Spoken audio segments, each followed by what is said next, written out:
Mums beliko paskutinis, tradicinis reportažas žiūrovo klausimas. Jis turėtų rūpėti vairuojančioms busimoms mamytėms. Nu, aš atsisveikindamas išduosiu viešą paslaptį. Visą kitą savaitę policija ypač daug dėmesio skirs greičio kontroliai. Manau, keliuose važinės nežymėti patrulių automobiliai su vaizdo kameromis. Neviršykite greičio ir ne tik kitą savaitę. Sudie.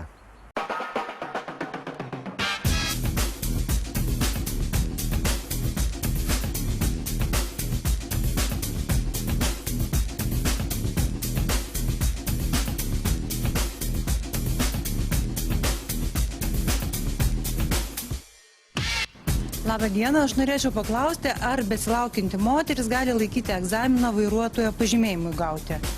Ačiū labai. Labai džiugu, kad būsimos mamytės galvoja ne tik apie vaikučio atsiradimą, bet ir apie saugų eismą ir apie tai, kad galėtų saugiai vairuoti. Tai nėra nustatyta, iki kiek laiko nėštumo galima laikyti tos egzaminus. Jeigu moteris gerai jaučiasi, pakankamai jaučiasi pasiruošusi, tai mes su didžiausia pagarba ją išegzaminuosim. Ir jeigu žinios atitiks nustatytus reikalavimus, suteiksim teisę vairuoti ir išduosim vairuotojo pažymėjimą.